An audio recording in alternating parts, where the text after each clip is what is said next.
पुनर्विवाह भाग 4. आरोही मात्र अचानक पाहुण्यांसमोर उभे करण्यात आल्यामुळं गोंधळून गेली होती. ती तर बिचारी सकाळपासून किचनमध्ये राब राबत होती.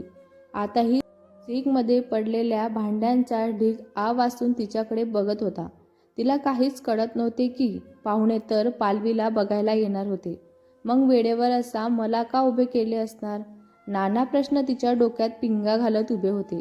पण या प्रश्नांची उत्तरे कोणाला विचारावी याची हिंमत तिची होत नव्हती. इकडं दीपकराव आपल्या बायकोला म्हणजे सुनंदाला तू असे अचानक आरोहीला बाहेर का घेऊन आलीस म्हणून ज्या विचारत होते. सुनंदाताई त्यांच्यावर ओरडतच म्हणाली. तर तेवढ्यातच आरोही तेथे आली. तसे अतिशय गोड आवाजात त्या बोलू लागल्या की हो, मुलगा जरी पालवीला बघायला आला असला तरीही आरोही सगळ्यात मोठी आहे आणि म्हणून तिचं लग्न आधी करणं आपले कर्तव्य आहे. तिला मागे ठेवून आपण आपल्या मुलीचा विचार करणे मला तर योग्य वाटत नाही. म्हणून मी पालवीच्या जागी तिला घेऊन आले. दीपक म्हणाला. अगं पण तिला आदित्यची सगळी माहिती दिली आहे का तू? सुनंदा म्हणाली. अर्थातच. तुम्हाला माझ्यावर विश्वास नसेल तर तुम्ही आरोहीलाच विचारा. असे म्हणून आरोहीला आत बोलावले.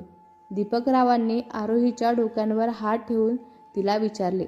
बाळा, तुला सगळं माहिती असून सुद्धा तू लग्नासाठी तयार झाली आहेस का? आरोही म्हणाली. काका, तुम्ही नेमके कशाबद्दल बोलत आहात हे मला माहिती नव्हतं, त्यामुळं ती हो बोलली. हो काका, मी लग्नाला तयार आहे. दीपकरावांनी मनातल्या मनात देवाचे आभार मानले आणि सगळं सुखरूप असू दे अशी प्रार्थना केली. इकडं सुनंदाताई मात्र आपला डाव सफल झाला म्हणून मनातल्या मनात देवाला धन्यवाद देत होत्या. एक असुरी आनंद त्यांच्या चेहऱ्यांवर दिसून येत होता. आरोहीला याबद्दल काहीच माहिती नव्हती. ती बिचारी भोळी होती.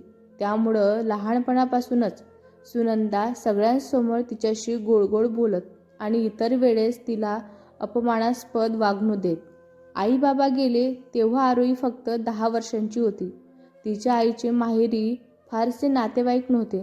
त्यामुळं आरोही तिच्या आजी आजोबांकडे राहणार असे ठरवले. परंतु आरोहीच्या बाबांचा खूप मोठा उद्योग होता. त्यांनी खूप कमी वयात भरपूर संपत्ती मिळवलेली होती. घरसुद्धा मोठे होते. इतरही बरीच गुंतवणूक त्यांनी केली होती. त्यामुळं ते सगळं आरोहीलाच मिळणार होतं हे सुनंदाताईंना ठाऊक होते. दीपकराव हे इतके कर्तबगार नव्हते. त्यामुळे जर आरोहीचा सांभाळ आपण केला तर कालांतराने का होईना ते सगळं आपल्याला बळकवता येईल.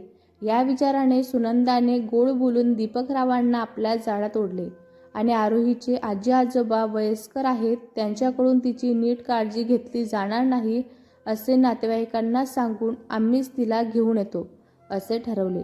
राहायला आरोहीचे स्वतःचे घर होतेच, त्यामुळे तिनेही होकार दिला. सुनंदाताई आपल्या कुटुंबासमवेत त्यांचं घरी येऊन राहिल्या. लोकांना सुनंदाताईचे खूप कौतुक वाटत असे की स्वतःच्या 2 मुली असताना देखील सुनंदाताईने जावयाच्या मुलीला आपलेसे केले. सुरुवातीला सगळा बिझनेस दीपकरावांना त्यांच्या हातात घ्यायचा होता. वारसा हक्क जरी आरोहीचा होता तरी ती अजून लहान होती.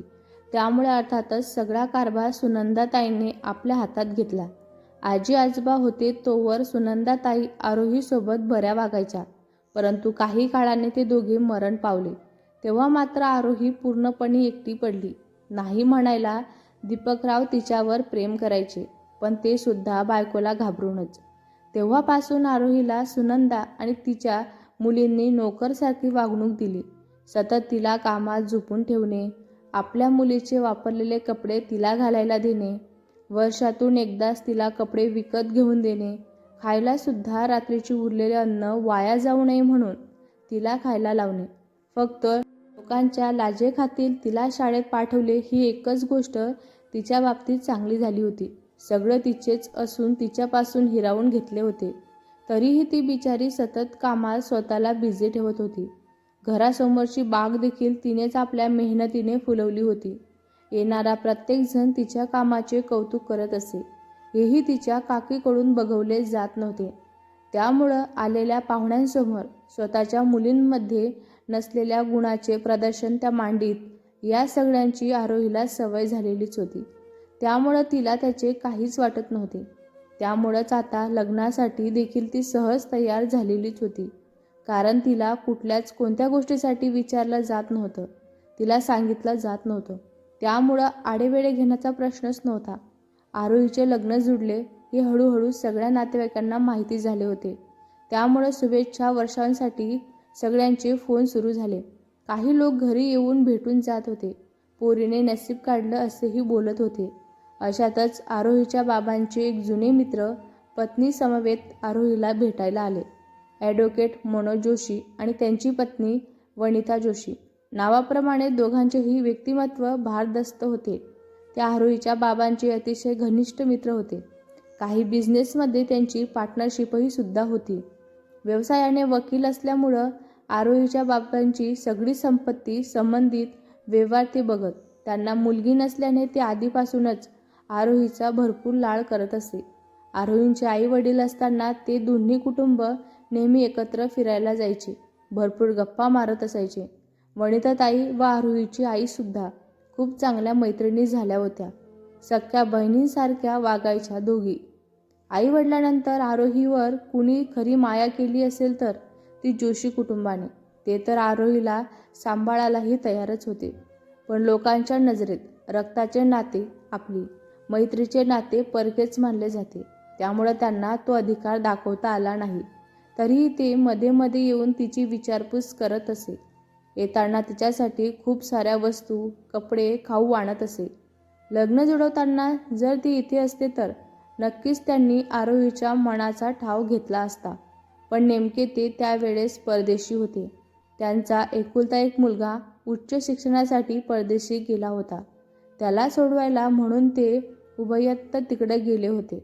आज त्यांना आलेले बघून आरोहीला खूप खूप आनंद झाला होता. ती धावतच काकीकडे जाऊन त्यांना बिलगली. वनिताताईने देखील आईच्या मायेने तिला गोंजारले आणि तिची दृष्ट काढली. आरोही आधीपासूनच दिसायला खूप सुंदर होती. अगदी आईवर गेली होती. आता तरुणपणामुळं तिचे सौंदर्य अजूनच खुलले होते. त्यात काकांनी लग्नाच्या गोष्टींवरून चिडवायला सुरुवात केली तर तिच्या गालांवर लाली आली होती आणि त्यामुळे आणखीन ती गोड दिसत होती. तितक्यातच दीपकराव आणि सुनंदाताई देखील तेथे आले. मनोजरावांनी दीपकरावांना आदित्यची सगळी माहिती विचारली व लग्नासाठी काहीही मदत लागली तर सांगा असे सुद्धा सांगितले. ते दोघेही तोंड देखत हो बोलले. सुनंदाताईंना जोशी मुळीतच आवडत नव्हत्या. कारण त्यांच्यामुळेच अजूनही बिझनेस आणि घर दीपकरावांच्या नावावर झालेले नव्हते. सतत सगळं आरोहीचंच आहे. ज्या दिवशी तिचं लग्न होईल तेव्हा ती ठरवेल या सगळ्यांचे काय करायचे ते म्हणून. तोपर्यंत ही ठेव मी माझ्याकडे जपून ठेवलेलीच आहे असे ठसक्यात सांगायचे. कारण माणसं ओळखणं त्यांना वकिली पेशामुळं चांगलंच अवगत होते. वनिताताईंनी सुनंदाताई व दीपकरावांना आरोहीचं कन्यादान करायची इच्छा दर्शवली. तुमची काही हरकत नसेल तर ते हे पुण्याचं काम आम्हाला करू द्या असे ते विचारत होते. सुनंदाताईंना असंही आरोहीबद्दल काही विशेष प्रेम नव्हते. त्यामुळे त्यांनी लगेच होकारसुद्धा दिला. दोन्ही घरी लग्नाचा विषय सुरू झाला. वरिष्ठ मंडळी लग्नासंबंधी चर्चा करण्यासाठी वरचेवर भेटत होती. मानापाण्याच्या संबंधी विचारल्यानंतर मुलाकडून फक्त मुलगी आणि नारळ द्या हे उत्तर आल्यानंतर तर सुनंदाताई आनंदाने उडी मारायच्या बाकी राहिल्या होत्या. मुलीचे कपडे, दागिने घेण्यासाठी जोशी यांनी कुठलीही कसर केली नाही. कारण त्याचा आरोहीवर खूप जीव होता. सगळे सुरू असताना सुद्धा जोशी तिला विचारत होते की तुला खरंच लग्न करायचं आहे ना, की कुणी तुझ्यावर जबरदस्ती तर करत नाही आहे ना? असं असेल तर सांग, आपण आताही लग्न थांबवू शकतो. पण आरोहीला कशाचंच काहीच वाटत नव्हतं. त्यामुळं मी खुशीने लग्न करायला तयार आहे असं ती म्हणत होती. कारण नकळत का होईना तीही लग्नानंतरच्या संसाराची गूढ स्वप्न बघायला लंबली होती. तिलाही ते सगळे सोनेरी दिवस हवे होते. लग्नानंतर हक्काचा व्यक्ती तिला मिळणार होता. आदित्यला तिने फक्त ओंजरत बघितलेलं होतं. पण ते रूप आठवून सुद्धा तिच्या चेहऱ्यावर लाली चढत होती. तिच्या मैत्रिणीसुद्धा तिला चिडवून हैराण करत होत्या आणि तिला हे सगळं हवंहवंसं वाटत होते. 1 महिन्यानंतरचा मुहूर्त निघालेला होता. आदित्यकडे लग्नासाठी मोजक्याच लोकांना निमंत्रण दिले होते. परंतु आरोहीकडे मात्र धूमधडाक्यात तयारी सुरू होती. कारण आरोहीच्या स्वभावामुळं तिने बरीच माणसे जुळवून ठेवलेली होती.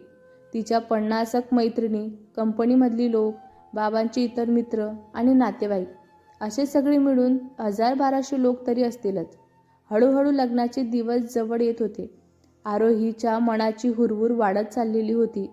सगळे कार्यक्रम एकत्रितच करायचे ठरवलेले होते. त्यामुळं अजूनपर्यंत आदित्य आणि आरोही भेटलेले नव्हते. भेटूया पुढच्या भागात. हा भाग तुम्हाला कसा वाटला कमेंट करून नक्की सांगा. व्हिडिओ आवडला असल्यास लाईक करा, शेअर करा. नवीन असाल तर चॅनलला सबस्क्राईब करा. धन्यवाद.